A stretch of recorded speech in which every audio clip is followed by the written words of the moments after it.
So active tracking capabilities are now possible on iOS devices for the DJI Mini 2 using Litchi. And I've come out this morning to a beautiful sunny Northern Ireland. It really is starting to feel like summer to try out these tracking capabilities, follow modes and waypoint modes on my iOS device with my DJI Mini 2. Now you may remember I've been out before and tried Litchi. I've tried the tracking using Android devices when it became available a couple of weeks ago using my DJI Mini 2, and I wasn't overly impressed. It was incredibly hit or miss. It's worth mentioning at this stage that I have not been paid by Litchi to make this video. I'm not influenced by Litchi in any way, and I've purchased this app myself. So these opinions are my own, and as mentioned, my opinions off the tracking capabilities on my Android device with the DJI Mini 2 was incredibly hit or miss. But now that I can get it on my native iOS device, I've come out today to try out these features. It's going to be a bit of a casual video. I'm just going to do it run and gun style, and we'll see how well they work. So let's get the drone in the air and try out some of these features. Okay, so the first thing I want to try out was what I originally tried with my Android device, and that was just general active tracking. So you press this button in the top left here, and you select track mode. Then you pinch, which is a strange design feature I have to admit, because normally you'd expect to draw a box over yourself as per the DJI app. But when you actually try and draw a box over yourself, you'll see that you move the gimbal up and down. So what you have to do is you have to pinch the box over yourself. Okay, flight mode needs to be normal, fair enough. And then once you seem to have a lock like this, you hit the track button here. You hit I understand the risks, go. We'll hit record, and let's try out this tracking.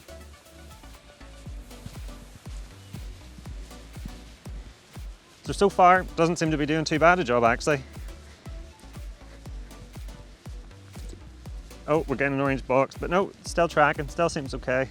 I'm gonna turn, come back the other way. And yeah, this is exactly the kind of problem I had when I tried it on my Android device. It just seems incredibly hit or miss. So it's lost track there. I'll bring it back. Yep. I'll draw another box around myself if it lets me. Hit the tracking mode, I understand the risks. And we'll go again, this time we'll go this way.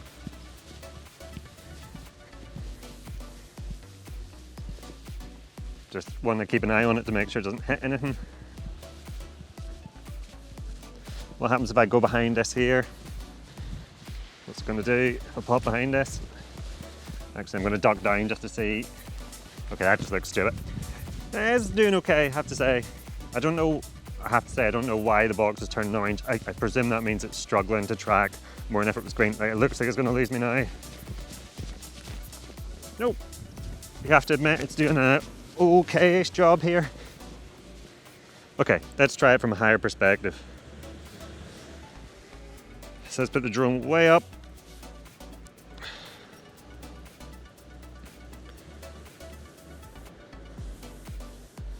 I'll move away from my camera here just to give it a fair go. Draw box over myself. Understand the risks. I'll start recording again. Let's see how it does from this high up. I am really just a small speck in this screen, so I'm really not expecting this to go too well. Okay, the box is getting huge. Yeah, it's just lost me. To be fair, I am a tiny speck, so that's probably an incredibly unfair try. I'll get a little bit lower. I'll drag one more box. I'll hit track. Okay, this time I'm going to run. Let's see how well it does. Yep, it's just lost me straight away. Okay, so I'm going to give this one more go. Try to make it as fair as possible. Go. Try not to twist my ankle as I run around. Let's see how this gets on. I'm going to... Yeah. You see, this was just the same issues I had whenever I tried it with the Android device, and that was sometimes you get a really good track and sometimes you don't get a good track at all. I think the key to getting a good track with Litchi is to get really close and don't run. If you do that, you should get a relatively good track, as you can see here. So you keep the drone close, make sure you stand out from the background, don't make any real sudden movements, and definitely don't run. You know, if you're trying to track yourself on a bike or something, well, you see even there, it's just lost me. Yeah, So yeah, I have to say, don't really rate the tracking feature of Litchi. I think it's incredibly hit or miss, and more times than not, it just doesn't work at all. Something I have heard really good reviews about is the follow feature. And the idea of this is it follows your controller. And so that you don't have to draw any box around yourself, it will just follow your controller. So let's give that a go. So now I'm gonna start walking. I'm just gonna keep an eye on it too. Okay, so it's looking straight down at me. Let's see how well this works. Like I say, I've heard really good things about it.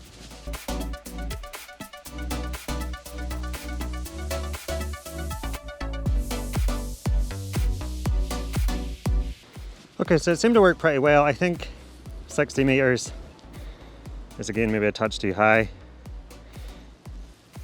Visually, I'm just blending into the background. Okay, 30 meters I'm gonna say.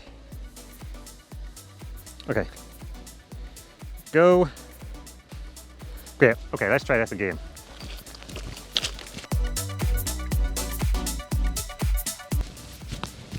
I've just done a sharp turn to see if it still tracks me.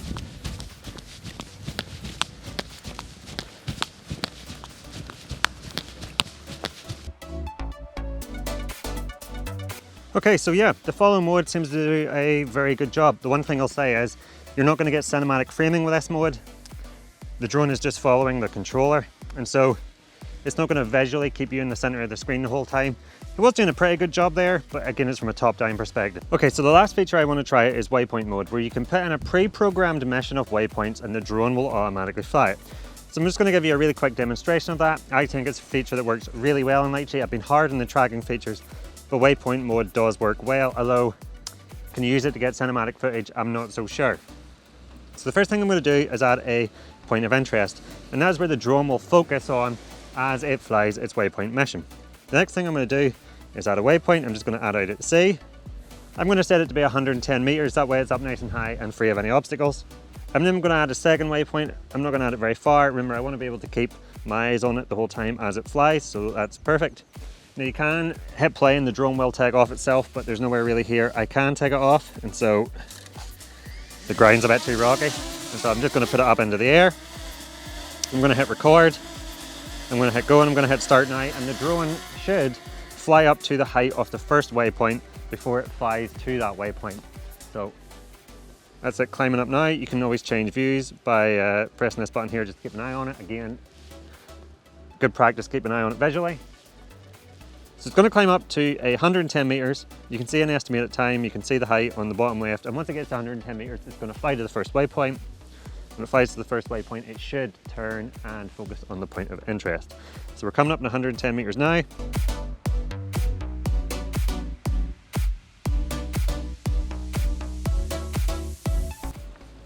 So we're coming up in waypoint 1, let's have a look and see if it turns towards the point of interest. Now, something I noticed when I tested this before was that the motion of the gimbal and the movement of the drone wasn't very smooth, and therefore it was very hard to get cinematic footage using waypoints mode because of that on-smooth and jerky motion. So we're coming up in waypoint 1, and you can see it's now turned towards the point of interest. Now let's just keep an eye on the motion of the camera to see how smooth it is, because as mentioned when I tested this before, it wasn't very smooth at all.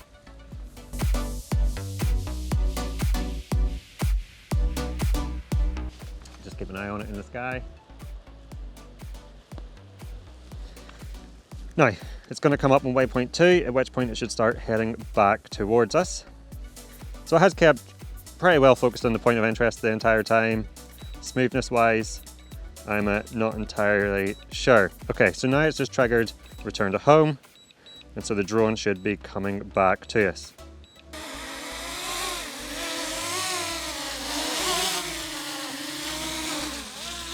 So to summarize, tracking I think is pretty not great. It does work occasionally, but is it reliable? No, and it 9 times out of 10 loses you track wise. The follow mode does seem to work well. Use case, I'm not entirely sure. Are you going to get cinematic shots from it? Again, I'm not so sure, but I have to say it does work. Waypoints works really well in Litchi. If you're someone who needs to use Waypoints with your DJI Mini 2, it will work fantastically. Again, can you use it to get cinematic shots? I'm not entirely sure. So I hope you enjoyed coming out flying with me today. That was my quick test of Litchi on a iOS device. If you've liked this video and you've learned something new, please let me know by giving it a thumbs up and clicking the like button down below. And if you love all things drones, all things DJI Mini 2, and want tips, tricks and tutorials to level up your drone game, get better photos and videos from your drone, then I have a ton of other content on my channel that I recommend you check out. And if you want to watch some more of them videos now, then here's a few I personally recommend. I'll not keep you back any further. Thank you so much for watching. I'll see you over there.